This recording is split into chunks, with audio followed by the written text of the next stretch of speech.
umefika sasa kwenye ambapo unapata taarifa zetu kutoka hapa Look Up TV, ikiwa ni dakika kama 2 ama 1 hivi kuelekea saa 1 saa za Afrika Mashariki, wakati ambapo kawaida yetu kwa kukupatia taarifa ambazo zimekuwa zikigonga vichwa vya habari toka asubuhi hadi sasa hivi, yale yote ambayo yamekuwa yakitokea katika kaunti zote nchini Kenya pamoja na hata kimataifa. Lakini bwana, hebu na upate vidokezo hivi.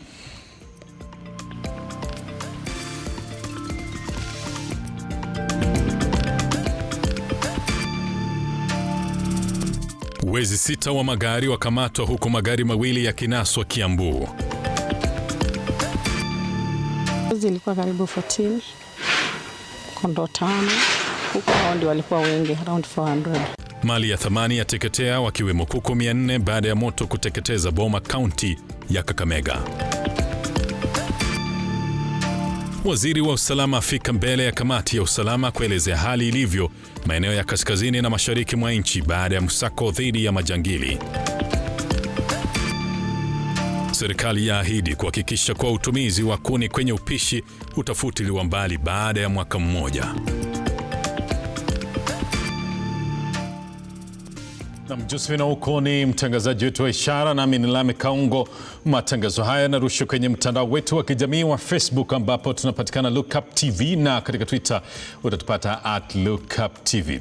Hebu sasa na tuingie kwenye taarifa zenyewe, ambapo washukiwa 8 wamekamatwa katika kaunti ya Kiambu kufuatia wizi wa magari. Hii ni baada ya polisi kutoka eneo la Kabete kaunti ya Kiambu kufahamishwa kuhusu 8 hao na kuwajibika vilivyo. Cecilia Lubanga na maelezo zaidi. Washukiwa hao ambao sasa wamefungwa katika kituo cha polisi cha King'ero wamekamatwa katika nyumba iliyopo kijiji cha Muguga kaunti ya Kiambu, nyumba ambayo imekuwa pahali pao pa maficho. Officers, the OCS Muguga went to the scene and managed to arrest 6 suspects. Katika purukushani hiyo, polisi walipata magari mawili yaliyong'olewa vipande katika boma hiyo. Polisi wamegundua kuwa mara nyingi wao huiba magari na kutoa vipande vyake na baadaye kuviuza.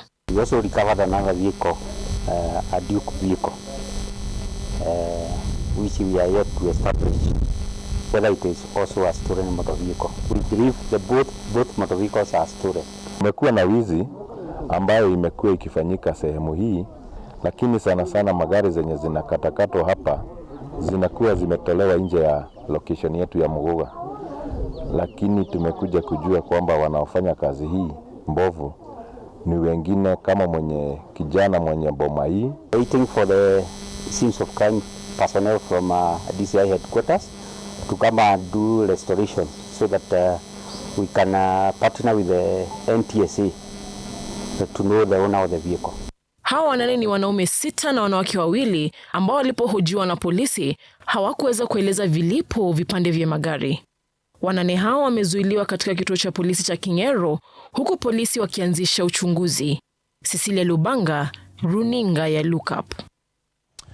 Naam, tukisonga mbele ni kwamba familia ya watu 10 huenda sasa ikalala nje baada ya moto kuzuka na kuteketeza mali yao. Zaidi ya kuku 400 hivi waliteketea baada ya moto huo kutokea katika kaunti ya Kakamega. Bado sio bayana kiini cha moto huo. Gladys Masharia na maelezo zaidi. Hali ya siku za usoni, nikiripotia runinga ya Look Up. Jina langu ni Gladys Masharia.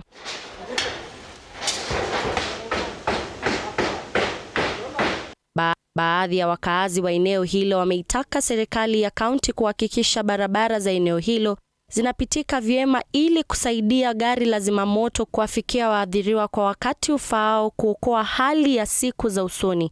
Nikiripotia runinga ya Look Up, jina langu ni Gladys Masharia. Naam, tukisonga mbele ni kwamba waziri wa usalama Kithure Kindiki hii leo amesisitiza kuwa serikali imeweka mikakati kabambe kuhakikisha kuwa wanashinda vita dhidi ya wezi wa mifugo, huku akiashiria kuwa operesheni sawia itafanyika katika kaunti ya Isiolo na Marsabit. Hebu na tupate taarifa hiyo. Taarifa hiyo utaipata baadaye. Chuo kikuu cha Egerton chalazimika kuwafuta kazi wafanyakazi wengine na kusitisha kozi 8 za degree kwa sababu ya matatizo ya kifedha. Naibu chansela wa chuo hicho Profesa Isaac Kibwage alieleza kuwa imebidi kwamba kuchukua hatua hiyo kwani hakuna fedha ama kuna upungufu mkubwa wa fedha katika chuo hicho. Hebu na tupate taarifa hiyo na Phoebe wa Ng'ombe.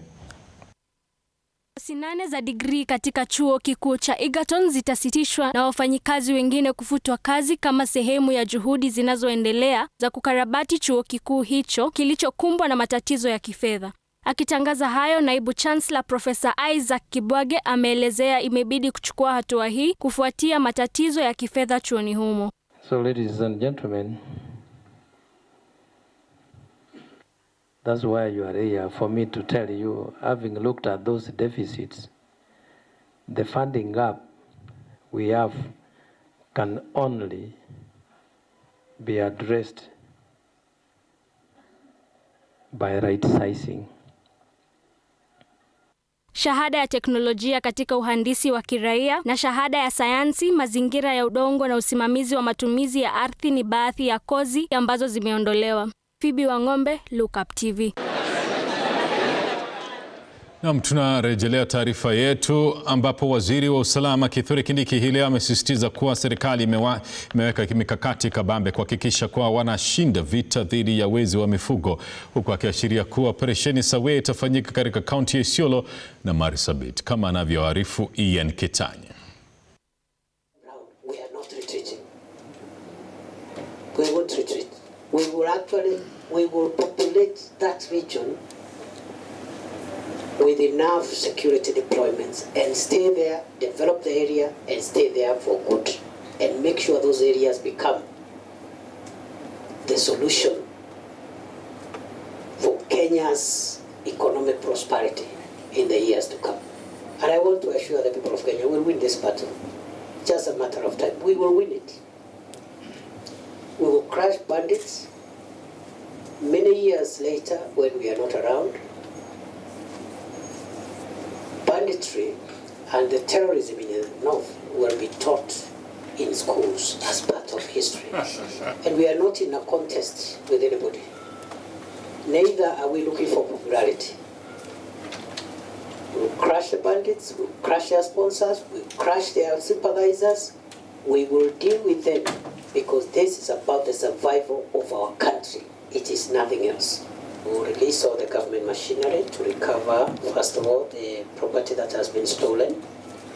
But as I said, in the next 3 weeks or so, we'll be announcing very drastic and permanent issues for Marsabit and parts of Isiolo, especially Marsabit and Isiolo North.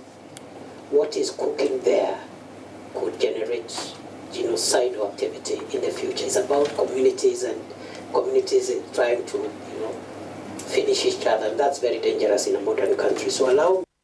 Naam, tukisonga mbele ni kwamba bunge la Seneti hii leo limeanza rasmi kujadili mswada wa kifedha unaopendekeza kupandishwa kwa kiwango cha kukopa ama mkopo wa taifa.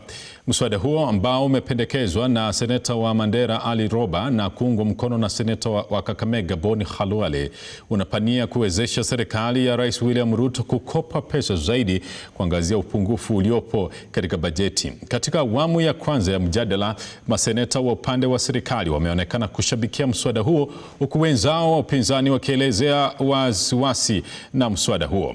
Mswada huo umeahirishwa hadi kesho na spika wa Seneti.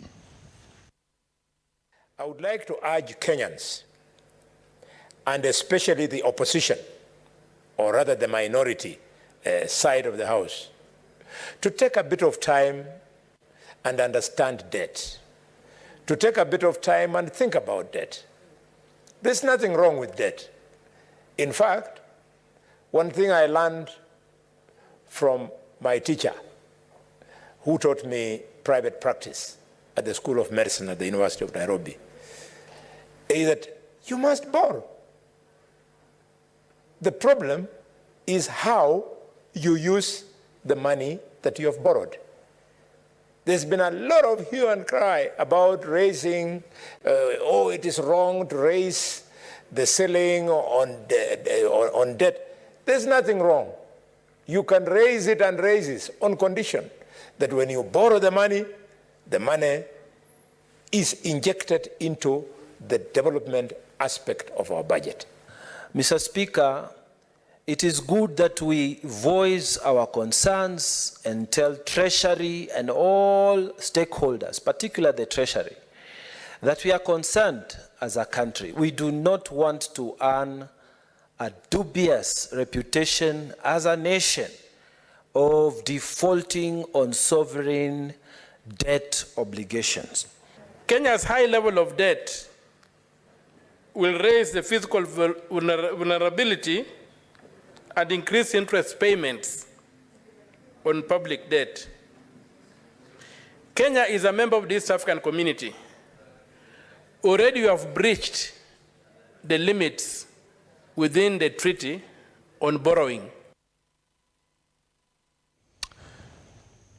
Na asante. Hayo ni kutoka katika bunge hilo la Seneti. Bunge la Kitaifa limesoma kwa mara ya pili bajeti ya ziada kuwezesha serikali kuu kuendesha shughuli muhimu kabla ya bajeti mpya kuidhinishwa Julai mwaka huu. Katika bajeti hiyo shilingi bilioni 9.2 zimeidhinishwa kufadhili masomo ya sekondari ya chini. Bilioni 6 zimetengwa kusambaza chakula cha msaada kwa familia zinazokumbwa na ukame nchini, huku CDF ama ya maendeleo ya bunge ikinufaika na shilingi bilioni 2.9 miongoni mwa mipango mingine ya serikali.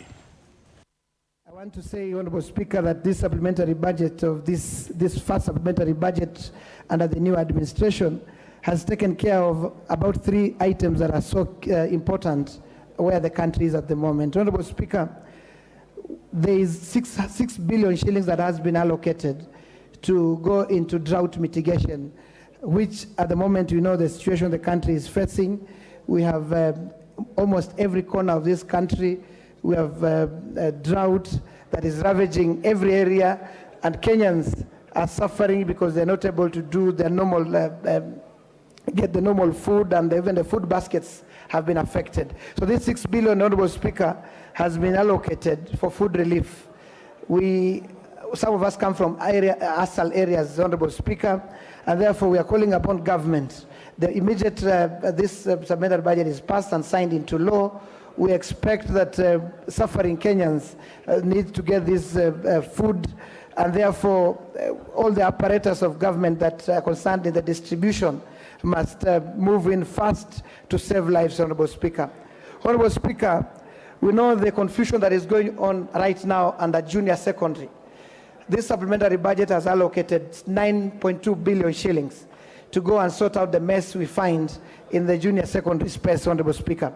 And therefore, Honorable Speaker, we know capitation in this country for our students in schools. In primary school, definitely this capitation is very little.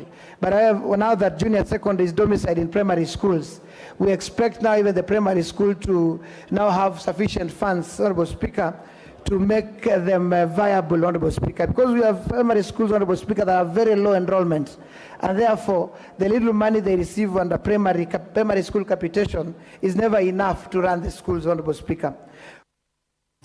Na mtazamaji, tunachukua mapumziko, tunarudi usinde mbali, maana kuna mengi ambayo tumekuandalia katika siku ya leo kutoka hapa ndani ya Look Up TV. Endelea kutuma ujumbe wako katika Facebook ambapo tunapatikana Look Up TV, na katika Twitter utatupata @LookUpTV ili kwamba tuweze kujua unatutazama kutoka wapi na maoni yako kuhusu taarifa zetu katika kuboresha mawasiliano kati yetu pamoja nawe.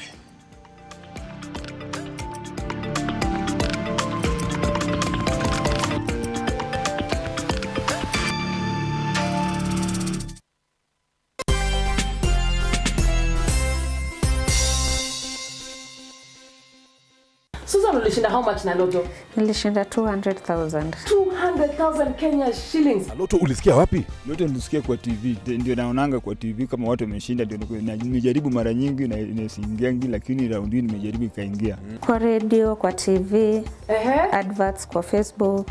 Nini likufanya yani sio anze kucheza huu mchezo?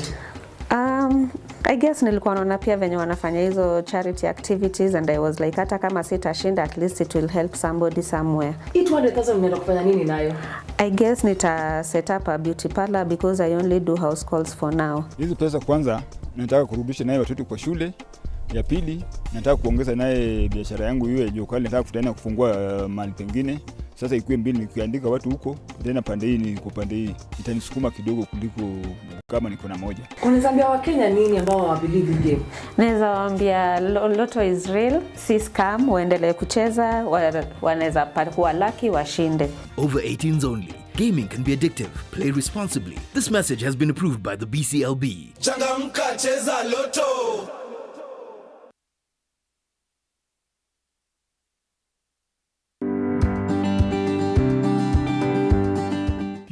Mweni, usijaribu kucheka. Na ukijaribu, akiwala nitakupiga. Sawa. Siku ingine, jaribu tabia kayo, nitakufinya. Unasikia kufinywa? Pole bro. Tembe.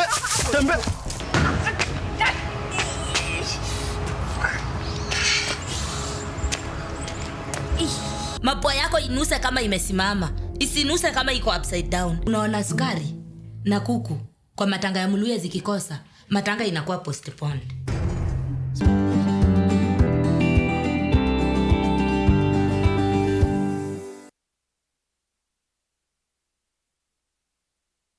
Are you a junior secondary school, a college, a TVET institution or a university and you want to advertise your intake? Book now and advertise with us today on both Lookup TV and all our digital platforms. Call us today on 011 0430 158, 011 0430 158 or email us on sales@lookuptv.co.ke.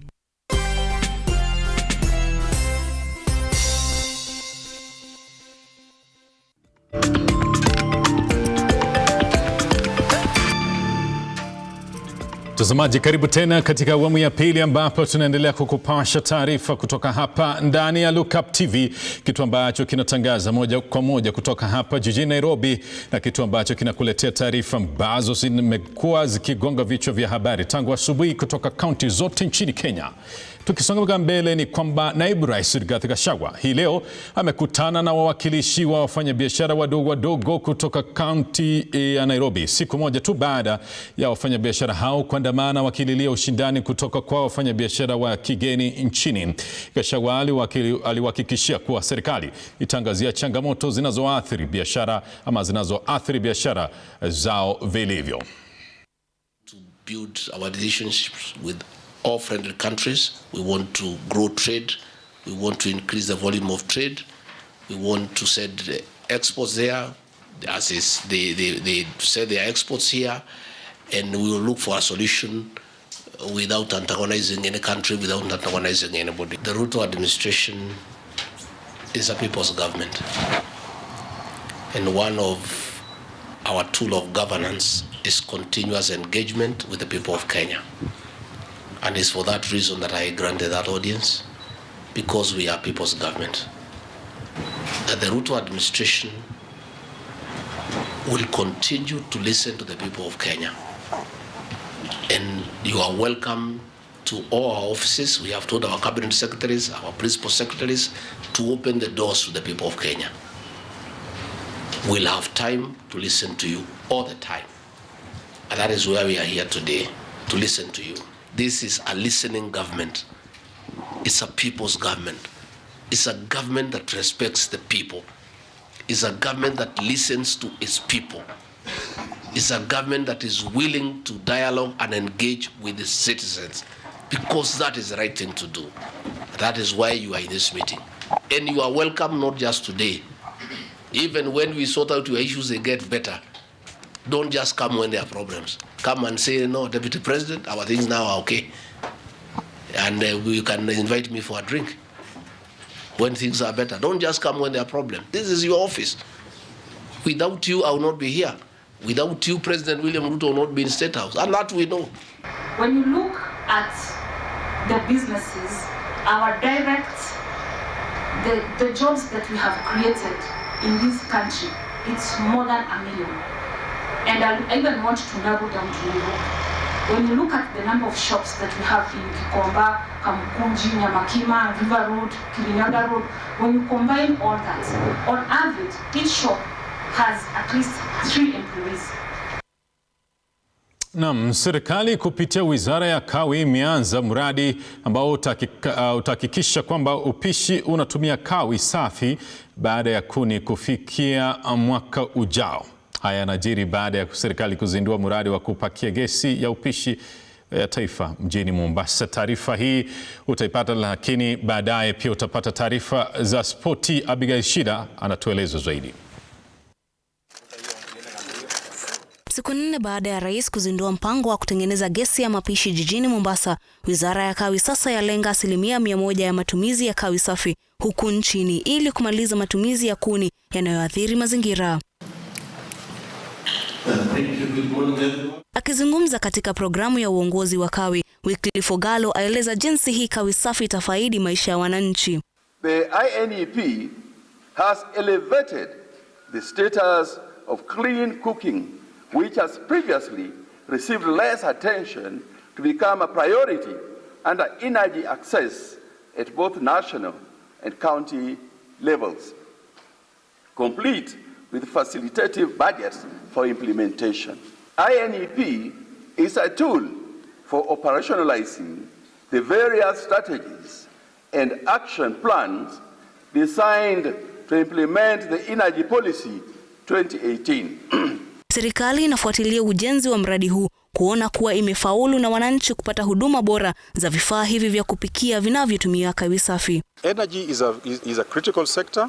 It has very many agencies, and part of why we are here is to have an understanding of how then the county interfaces with the various agencies: Kenya Power, Rural Energy Electrification Commission, the KenGen, and all the other agencies. How do we create a relationship between the county government as a provider of services to the people with these other agencies? Kufuatia ukame unaoshambulia sehemu tofauti za nchi hii, chemichemi za kawi za nyauka na kuwafanya wananchi kutumia makaa. Idara hii sasa imeweka mikakati rasmi ya kukabiliana na swala hili ili kuepuka madhara ya baadaye. We have several programs which we are doing with the community members, the women folk and the youth groups.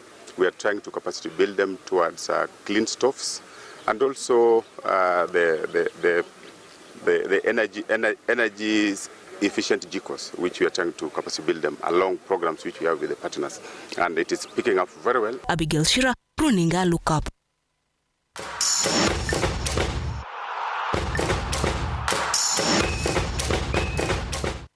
Na kwenye spoti ni kwamba mashindano ya golf ya Windsor yamezinduliwa rasmi hii leo katika uwanja wa golf wa Windsor katika kaunti ya Kiambu. Mashindano hayo yamejumuisha wachezaji chipukizi na wazoefu yanapania kufanyika Ijumaa.